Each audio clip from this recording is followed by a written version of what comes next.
Well, the new patch is out, but the Cav Beta didn't actually add any of the other changes that came with this update, so most people are probably going to avoid it and stick with the current version of the game, as is the case here, with some high-level competition between the ODM Clan, Xiphos and Enticity battling it out on the Lore Master's front doorstep, and some really interesting builds and strats to show off here. True to form, the Cloven Ones have a full Vanguard planned, and will try to punch the High Elves in the mouth right from the word go. Ungor herd absolutely everywhere, ready to close the gap on the Azure Archer line, and a flank overload of Centaurs, Poison Warhounds, and Tuskor chariots. They are perilously close to the Shadow Warrior regiments in the front, and if Xiphos loses all his skirmish play early, this battle will not be a very long one. But the High Elf build is designed with protecting that squishy core in mind, and to that end, 3 Dragon Princes are on patrol, waiting to countercharge any Beastmen that get too close. With their 80 charge bonus, high mobility, physical resistance, and support from Malarial, of course, Dragon Princes can cause some serious carnage in this matchup.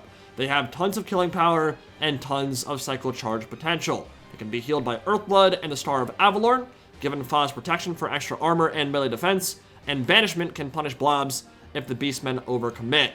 So Alariel on her Pigeon, good combo for sure, one of the best High Elf lords in the game, one of the best lords overall in the game, and the actual good version of the Phoenix flying alongside the Arcane variety, which has a much better stat line than the Frostheart, wave clear with Emberstorm, insane speed, and it still retains the ward saves. Even more importantly though, like the Dragon Princes, it has high flame resist, which makes a certain Brass Bull a very sad panda. So as combat gets underway, it's clear that Enticity has an extremely wide formation, looking to overload and stretch Xiphos micro immediately at the start. The Dragon Princes are nicely positioned to countercharge at each vulnerable part of the Azure battle line. The nice thing about Enticity's build is that with these highly mobile, inexpensive armies, you can straight up swarm units, and if you make a micro mistake or have a lapse in judgment, it's not a death sentence like it would be if you misplaced a Gorgon or got your Star Dragon killed early. Because none of your units are incredibly important in and of themselves, it's all about that combined arms tactics, and most of your troops are cheap and expendable, which of course cannot be said for Taurox, who is quite an expensive lord, even without his rune-tortured axes, and he's also joined by a brave shaman of the Lore of Shadows, Miasma and Pendulum, ready to side down the defenders of Ulthuan.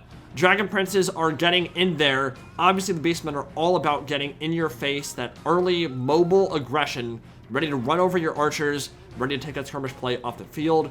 But the DPs are in there, and they're getting Foz protection sent their way, plus 30 armor, plus 24 melee defense means Centaurs have absolutely no chance in an engagement like this one whatsoever, but it's all about those swarm tactics right now, and if you have to sacrifice a few Centaurs drunk off their ass, it's not a problem, because there are only 3 Dragon Princes. There's a lot more fast movers for the Beastmen, which makes this quite a tenuous position for Xiphos. Knowing how much force to apply with the heavy cav and the flyers is a difficult balance to strike. Protecting 5 Shadow Warriors is a difficult thing to manage against a Bray herd like this one. Preemptively, Star of Avalorn going down to keep the Dragon Princes healthy in their fight with the Poison Warhounds and the Centaurs, but the Grog Hooves of Wolf's Run have made it into the back line alongside some additional Centaur throwing axes, but they don't really want to stick in that fight. Shadow Warriors have better melee defense and stats than most other archers in the game, and Dragon Princes are hot on their heels. Now, Centaurs do have the speed to stay away from the Dragon Princes. They are faster, especially while their Perfect Vigor is active, but at the same time, scary for them, because once the Dragon Princes get into charge range, they can easily close the gap, and it does not take much. One bad touch is all it takes for the Centaurs to melt away like the snows of early spring. Already we're seeing Xiphos' micro being pushed to the limit here.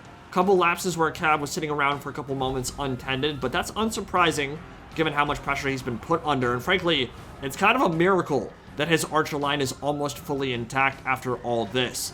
Good positioning and cycle charging from the Kalidor Elite have seen to that, alongside the fear and terror of those birds of prey, zoning out the Beastmen, and the combination of miasma and throwing axes is an important tool in Enticity's kit. Slow down the mounted troops, then hit them with AP missiles and watch them fall.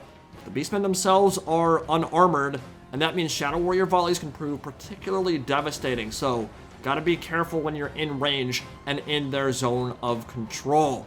Arcane Phoenix going straight in against Taurox the Brass Bull, and there's one reason and one reason only that he is able to get away with this. Nice play from Enticity to get a full surround off with the chariots. Notice how he put them behind the bird and then used their mass to pin it in place. Now it has nowhere to go. And normally you'd say, oh my god, like that single entity with Taurox beating on him surrounded by chariots, it won't escape and it'll die in seconds, right? Well, remember, Flamespire and Arcane Phoenixes both have 70% flame resist, and guess what damage Taurox does? Flaming damage. Which means he's gonna hit like a wet noodle, turning from a Chad demonic bull into a spaghetti-armed calf, and that means the Phoenix can sit there calmly and take an entire section of the army, while Dragon Princes ride to ruin all over some Beastmen. But those downhill charges doesn't get a whole lot more satisfying than that, and Ungor Herd simply cannot withstand that kind of killing power. Xiphos in full control of his army at the moment. Arcane Phoenix calmly sitting in the middle of the Beastmen herd and saying, come get me, son. You can't hurt me. You can't damage me.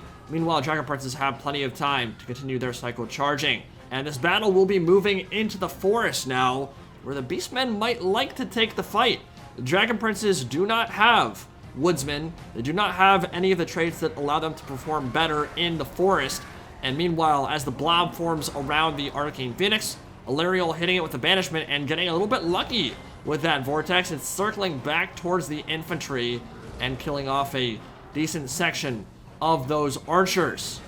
The Arcane Phoenix is beginning to feel the effects of Taurox beating on that ass, but it's still relatively healthy considering how scary Taurox is in the majority of engagements. And again, it's all about that 70% flame resist and the fact that Taurox deals flaming damage. So the Arcane Phoenix has been a clutch pick so far. It's tying up a huge section of the Beastmen's funds.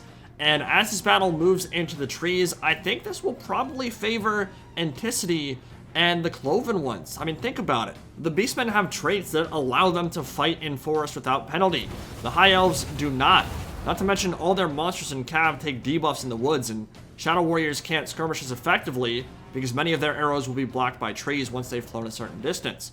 But what might have been a suicidal maneuver a year ago isn't as problematic now, because every archer has a grace period after firing where their missiles can't phase or will phase through trees. So it's not like their DPS will be entirely lost fighting on this new ground. Alariel pushing off a huge section of the mobile force by herself. She's pretty tanky on her Great Eagle, and the Beastmen are swarming forward, trying to finally bring these Shadow Warriors to blows. And on this open road, that's where the Shadow Warriors can actually deal some decent damage here. Groghove's charging in from behind, and as all these Shadow Warriors are in guard mode, they will continue firing, and devastation going the way of the Beastmen. Centaur ROR just cannot resist that much firepower, and soon they'll turn into pincushions and fall, and I would assume break off at the very least, but probably shatter under those withering salvos. So they're gone. Might not see them again. Beautiful volleys coming from the Shadow Warriors, just absolutely turning them into pincushions, and the rest of the Beastmen following up close behind. That was the plan. Charge in. You've already used most of your ammo. They've already taken a lot of damage. Just go in, force the Shadow Warriors to stay still so the rest of the Beastmen can catch up. Ungor Herd out on the open plains. Not great situation for them. About as bad as it can get, and it'll even alley-oop it for a nice Earthblood catching everything. The Dragon Princes, Alariel, and the Arcane Phoenix, and they're turning into a complete red ruin there. So, great fight from Xiphos, and now he'll look to move the rest of his Dragon Princes into the trees and roll up the Beastmen's flanks. We'll see how effective the Dragon Princes can be in and amongst the trees. Not the trees! Ungor Herd are so close, agonizingly close to the Shadow Warriors, and now Milk Mystifying Miasma coming down, just trying to slow them down in any possible way so the Ungor Herd can catch up and bring those Shadow Warriors to blows.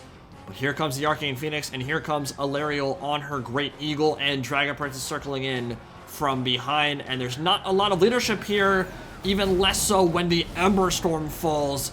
Carnage in and amongst the Bright Herds, immediately killing 80 models and rounding off a huge section of the Beastmen force there. Gorgeous. You can literally see the embers rising off the flames. That is amazing visuals for sure. And the Arcane Phoenix has been an MVP up to this point. We'll see if it can bring it home for the Azur. Centaurs charging in. With the help of the Poison Warhounds, they should be able to do maybe okay against Dragon Princes, but not when Alariel shows up, not when extra heals are going their way. And quickly, this appears to be turning. The Beastmen are losing a lot of their momentum. Broken, bleeding, and charred corpses left in the wake of that Arcane Phoenix's Ember Storm. And now, the High Elves can focus everything on their left flank, swarm this, and probably fear and terror rout a good section of the Bright Herd over there too. The Chariots and Taurox are still okay, and they should be able to do well against these Dragon Princes, but again, that 70% flame resist will kick in, and I'm beginning to think that Taurox the Brass Bull might not be a top tier choice for the Beastmen in this particular matchup.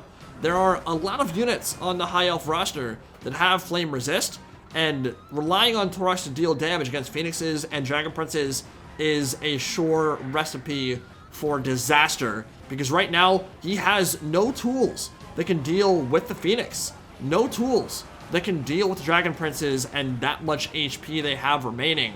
So now that the Tuskor Chariots are being caught out, now that the Star of Avalorn is falling, even though the balance bar isn't crazy in favor of the Azur right now, I think Enticity might be on the back foot here, and crawling his way back into it might be next to impossible. Kalidor Elite, bathing in the radiant glow of their Ever Queen, quite happy with the fact that they just healed about 1,000 of their HP, plunging back into the fold, and at this point, it's a foregone conclusion. It's a full surround off on Taurox the Brass Bull, who should be able to survive for a long time, but the rest of the Beastmen army is routing off, and just a matter of time now. So, Xiphos played that exceptionally well against a force that put a ton of pressure on him early, but I do think the Beastmen needed something that would have given them a bit more teeth against the Phoenixes and against the Dragon Princes, both of which are not uncommon picks in the High Elf versus Beastmen matchup. You don't want to rely on Taurox the Brass Bull with his flaming damage when you know there's a possibility there can be this much flame resist on the field, and I've never seen flame resist do this much work before. The fact that Xiphos was able to send the Arcane Phoenix into battle all by itself against Taurox the Brass Bull, which most lords, heroes, characters, SEMs in the game simply do not want to duel Taurox 1v1, much less surrounded by chariots at the same time. The flame resist just kept it in the fight the entire time. He barely took any damage, wasn't even put close to the threshold where he might be rebirthed anew. Beautiful play across the board, and some nice macro picks on top of it to ensure that that battle was a little bit easier than it possibly could have been otherwise. Shadow Warriors all got plenty of kills. Chevron earned on pretty much every single one, and the Dragon Princes were powerful. Taurox still got 1,400 damage value, but given the situations he was in, fighting a SEM by itself, isolated, surrounded by chariots, you would expect him and want him to get a lot more than that, and in a normal battle, he would have easily hit the 3,000 damage value, at least, I would think. The rest of the army, I mean, you're not going to see crazy damage value out of anything because it is very much a combined arms tactics, and with the High Elf build, it's very elite-centric, so you're not going to get tons of kills there anyway. But the Dragon Princes each got around 1,000 damage value or more. Shadow Warriors pincushioned quite a few of the Beastmen there, and the Arcane Phoenix, in many ways, I think, hard carried. It just tied down the chariots for such a long time, and he really needed those to deal with the Shadow Warriors. He needed those to close the gap, and in the woods, he would have been able to. They have the speed to catch up to Shadow Warriors, and if he's able to kill off all those, maybe he has a chance, but ultimately, I think that even though the Vanguard Ambush was well executed, and he took a lot of really good engagements, having your heavy hitter be a flame damage wielding monster against 70% flame resist just means you're going to be in big trouble. So, really well played and well thought out build from Xiphos. GG to Enticity as well. Plenty more content coming very soon. Hope you guys enjoyed.